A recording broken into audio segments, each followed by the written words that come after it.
Hi guys, TinaGale here, and today I'm working with a sketch from the scrap room, and you can join in over on the Facebook group or the blog and have a chance to win a gift certificate to the scrap room, so be sure to hop on over and play along with us. So today I had just a couple of scraps left from an older kit. This is the Fancy Pants Family and Company collection, and this paper that I'm using for most of my background, that size that you see was the paper I had left, and then I had this little red piece and I cut just a little bit off of it. You can see it off to the right. I just trimmed it up to make it a rectangle. That was all the paper I had left in this collection, and then some embellishments. So my goal here lately is to use up some of the products that are just kind of left over. If you've watched the last couple of videos, I have said the embellishments that I haven't used on the layout, I've just been putting them over in a bowl. And instead of taking the time to go put them back in my stash, I've been trying to use them on the upcoming layouts. And I've done a really good job of using some product up that I'd probably just keep putting back in my stash and it never get used. So I am so tickled pink to be able to be using some product right now that's a little bit older, that's been in my stash, and then finishing up collections. So the sketch that you saw in the beginning, I loved the sketch. I do not have 3 photos, and you can tell that I turned the sketch. So I just turned it to its side. So it was going up and down horizontal, the strips of papers. But I only have the one photo of my family standing in front of this restaurant with this story that has to be told about this big chicken. And since my photo was going up and down, when I have a photo like that and it's a single photo, I really like a horizontal stripe across my page. So this sketch was a perfect starting point. And so anytime you play with sketches, just remember it's a starting point. You don't have to use it exactly. You can turn it, you can flip it, whatever. And once you get the basics on there, it doesn't matter if you have 3 photos or 1 photo. Just go with what you have. So I'm using some large cut-aparts here, which could be interpreted for the other photos.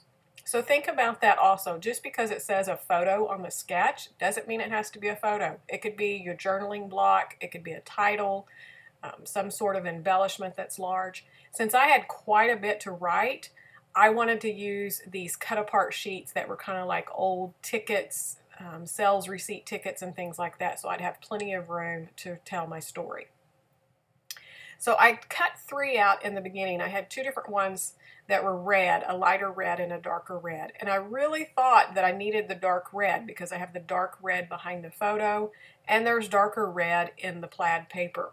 But in the end, I really like the lighter pinkish red off to the side. It's just another tone. It's the same color, but just bringing different tones of the colors that you're using in your color palette for your layouts adds a lot of interest to your layouts. So think about that when you're picking out papers. It doesn't have to be the exact same tone of color. As long as it's red, you get different variations and it's really a lot of fun to play with. So I went ahead and put the taller cut apart to the left. It was lighter. I liked it better over there. And then I put the lighter pink off to the right. Again, I'm going to fill up both of these with journaling. Then I had just pulled out a few embellishments, and again I had all these embellishments that were left over from previous layouts. So I'll tell you where some of these products are from. Right now I'm just going through and doing my typical thing of putting my bigger elements, things that I know I want on there, like the camera. I knew I wanted that camera on there. I had 2 different ones that were chipboards. These were from October afternoon, so they're quite old. So I usually start with the pieces that I know I want incorporated on there. And I start laying them around, usually in 3 spots for my visual triangle. And I'm looking at colors, making sure that I get each color represented in each one of my journaling spots, that I have some different sizes. You know, I have 1 smaller cluster, 1 big cluster, and 1 medium-sized cluster. So that's all I'm doing as I'm throwing those embellishments around. Most of the time they stay fairly close to what I do when you see this. That's why sometimes I cut away and I don't show you as I'm gluing them down, because I'm really not doing anything other than picking them up and gluing them back down. But just to tell you what a wide variety of embellishments I had going on here. I pulled out my roller stamp. I collect them and I don't use them. And I used my Chamel one on this one. I have the Amy Tan sticker book. I don't know which collection. And then Chamel's little sticker book. I used her Go Now Go and her Little by Little sticker book. So I pulled things from both of them. The yellow stickers are from Simple Stories, the little 4x6 sticker sheets, the October Afternoon chipboard cameras that I had. I pulled out my washi, so you see even though I flipped the paper to make some different colors of border, so that blue and that plaid is the same sheet of paper, just the front side and the back side. But I wanted just a little bit more, and I collect washi as well and don't seem to use it. And here lately I've been remembering to pull it out and really get it used up. So I used a thin red one, and then I had a black with a white, kind of splattered white dots on it, and I put that towards the bottom. I really wanted to repeat some of the black. I had black in that camera. I'm going to put black in my title. So I wanted just a little bit of black splattered around, and so that kind of grounded that whole background of paper and stuff using that washi. So that was another way to stretch out, even though I technically had less than one sheet of paper to do this layout, and then I pulled a sheet of cardstock. Everything else was done with washis and embellishments. I pulled out some wood veneer that I have in my stash. The We Are Here was cut from a piece of paper. It was actually a branding strip, and I had just put it in a little container.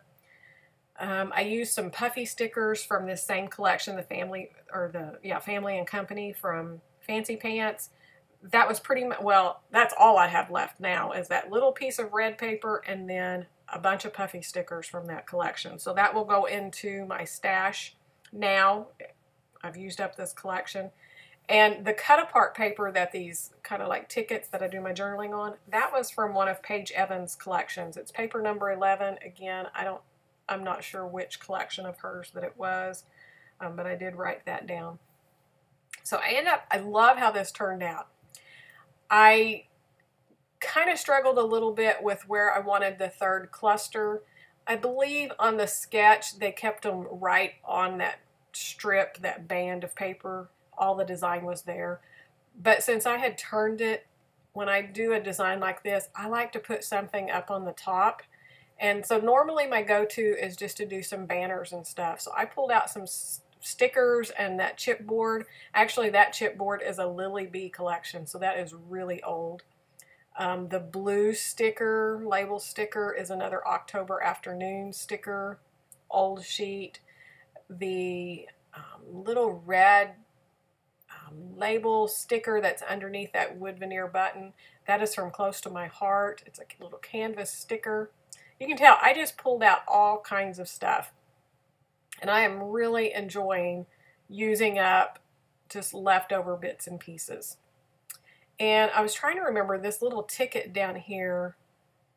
That's a really, really old piece from my stash, and I didn't write down what that was from either, but I might not even know. I'm not sure, but it's really, really old. It's kind of like a cardboard cutout thing, little ephemera piece.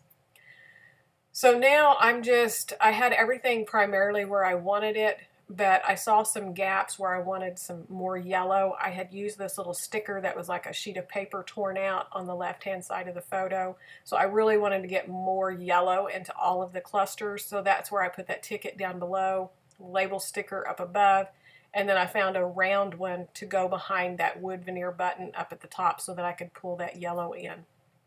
And the cluster up at the top was bothering me. It's a good start, but it had some real issues. So I was just trying to figure out ways to fill that up, and it's going to end up changing quite a bit. I found this little sticker here that's in the navy blue, and it says, "As far as anyone knows, we're a nice, normal family." I'm going to end up changing that arrow up at the top for this sticker, and when I do that, it starts kind of coming together for me. I feel like it already looks so much better. And that arrow, it was not working. I just wanted something more solid to go underneath that wood button and stuff. So the arrow does not make it. I do end up getting some washi from one of the sticker books. At the very end, it's a star gold, I believe it's gold, washi, and I tear that up into 3 different pieces and put it around to kind of finish out and pull some gold. On the roller date stamp, it was the one from Chamel, and so it had little phrases, and I found one that says make it happen, and so I stamped it in the blue label up at the top, and then right above the remember this sticker on the left there. So now I've cut away and come back and you can see it. And then down at the very bottom I stamped see the world, and that was from that roller stamp as well. Towards the end, you know, I got to grab my enamel dots, and I just wanted a little bit more red. I had that red arrow, and I just wanted more red showing up throughout the clusters, and so I get that in. And then I have these puffy stickers here, and I repeat that red arrow to point towards the eyes. So there's a few different stories going on in this photo, and it's all about the big chicken and where is it in our journey to find it over. It's actually years that we've talked about this big chicken.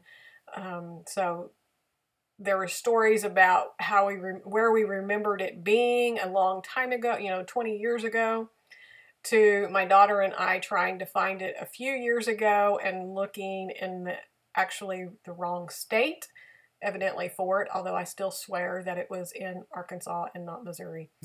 And then finally asking some from friends, and they told us where it was at, and so we had to go eat there. So that's what's all the story's about. And so the title, I took the block letters. I believe that one was from Chamel's sticker book. And then the chicken, the circles are from, I believe, Amy Tan's sticker book. And then these little gold stars, that's actually from photo play paper. So can you count how many different collections or how many different companies that I put on this layout? I should count it up. It's quite amazing. So I'm just going to put the date and the location here, and that's pretty much going to finish it. I absolutely love the way it turned out. I'm going to hold this up and kind of give you some close-ups of all the different clusters so you can kind of see, and then I'll have, I believe I'll put some still shots in here. Come on over to the scrap room, check out the sketch challenge and all the other challenges that we have going on over there. You don't have to use their kits, but be sure to check out their kits. And thanks so much for watching. I'll be back. I have another process video here coming up soon. So I hope you enjoyed this. Give me a thumbs up if you did. I love your comments. And if you're not a subscriber, I would love to have you subscribe. So thanks for watching, and I'll see you back here really soon. Bye-bye.